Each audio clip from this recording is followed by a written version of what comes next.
In the summer of 1915, Colonel Henry Hall, an officer who had served in various military engagements throughout his life, sat down with John Sivertsen, one of the few remaining survivors of the Battle of the Little Bighorn. This battle, fought on June 25, 1876, had become the stuff of legend, an enduring symbol of the struggle between Native Americans and the U.S. Army. Sivertsen, a tall, imposing figure even in his later years, had been there. He had ridden with the 7th Cavalry under General George Armstrong Custer, and he had witnessed the chaos, confusion, and tragedy that led to the Army's humiliating defeat. At the time of the interview, Sivertsen was living in the National Soldiers' Home in Washington, D.C., a place where many veterans of the Civil War and the Indian Wars found solace in their old age. Though decades had passed since the Battle of the Little Bighorn, Sivertsen still remembered the battle as though it had happened only yesterday. His story, told with a measured voice and vivid recall, was one of survival, comradeship, and the raw, terrifying reality of combat. This was a story that needed to be told, an invaluable piece of history preserved through the words of those who had lived it. Sivertsen began his story with the kind of clarity that comes from living through the most harrowing of experiences. "We had just forded the Little Bighorn River, heading toward the Indian village," he recalled. "Major Reno gave the order, 'Right front into line. Load pistols. Gallop.' And then we were off, charging down the valley like a whirlwind.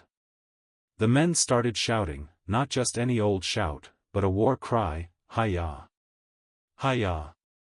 It was something out of an old Indian movie, you know? But we were real soldiers, and it felt just like we were in the thick of it." Sivertsen paused and looked out the window of his room, his gaze distant. "At first, we couldn't see much. Just open land and the river at our backs. But as we got closer to the Indian camp, things began to change. The bluffs to the left of us were full of Indians, and soon we were surrounded, completely outnumbered." He went on to describe the heat of the moment, the way the battlefield suddenly became a chaotic blur of noise and movement. Major Reno gave the command to dismount, and we did, forming a skirmish line.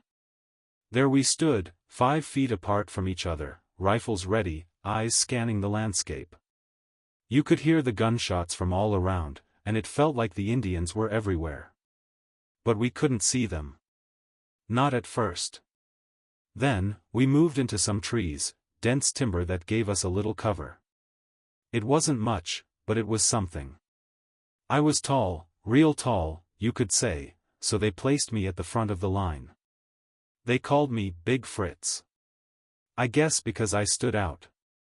Anyway, I gave my horse to number 4, another man in the line, and I told him to hold on to it. I figured I could survive without it for a while." Sivertsen's tone grew somber. "It wasn't long before the fighting got really bad. We couldn't see the Indians, but we could hear them. Those bone whistles they used to signal each other, they were like ghosts, moving all around us.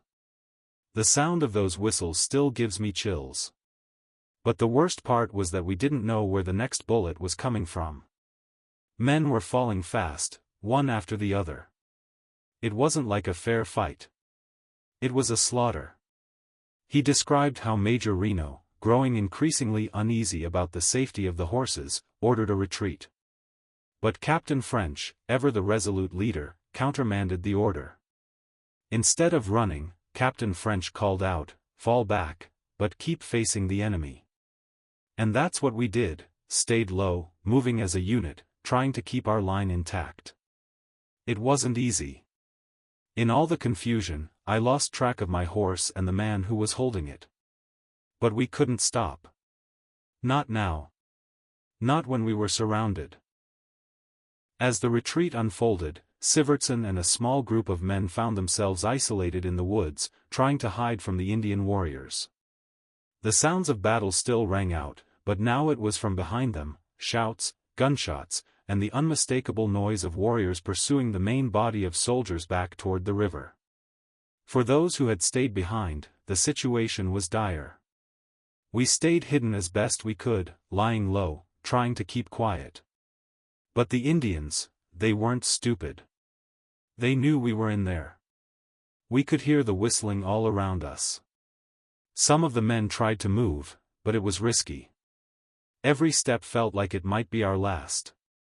Lieutenant DeRudio, another officer in the group, took command of the situation. Sivertsen remembered him as being calm under pressure, a leader who knew how to handle men when things were falling apart.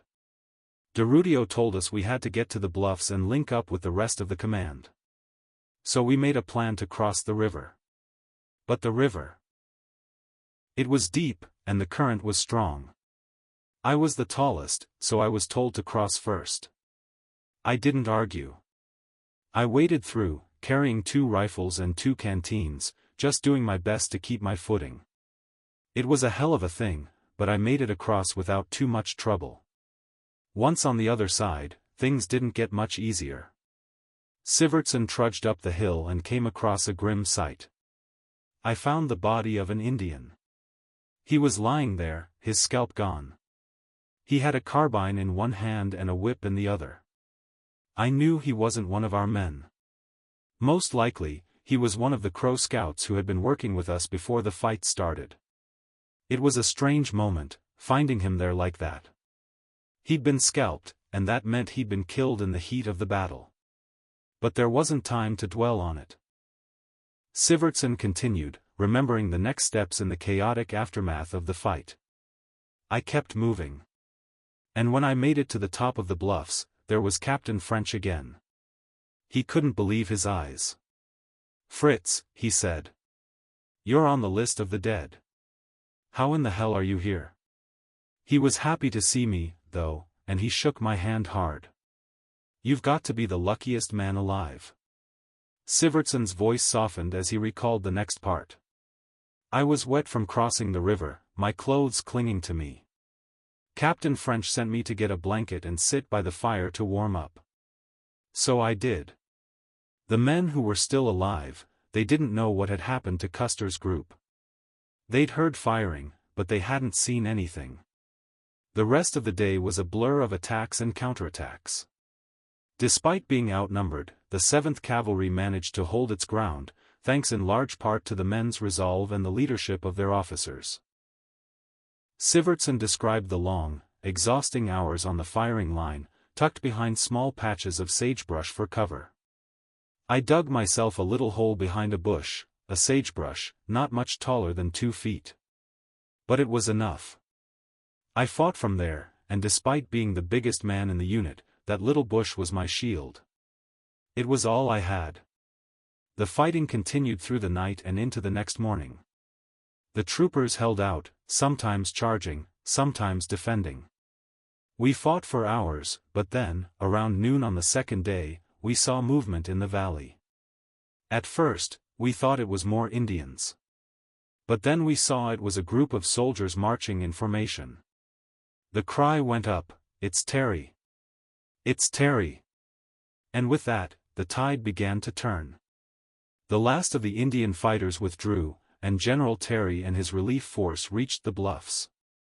When Terry arrived, it was like a weight had been lifted off us. He was emotional, and he didn't try to hide it. When he took off his hat and started crying, it was a sight I'll never forget. We had been through hell, and now we had hope. With the arrival of General Terry, the fighting ceased. The men of the 7th Cavalry gathered around their commander, giving him 3 cheers. The ordeal, though not over, had come to a temporary end. Sivertsen, still feeling the raw emotions of the battle, found a moment to rest.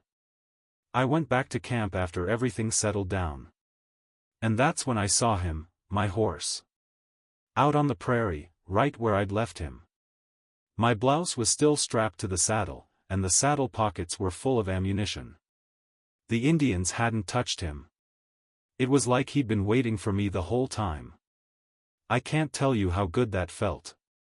John Sivertsen's account is more than just a soldier's tale, it's a testament to the endurance of the men who lived through one of the most harrowing defeats in U.S. Army history. While many stories focus on Custer and his doomed charge, it's voices like Sivertsen's that remind us of the others, the survivors, the forgotten fighters, the men who held the line.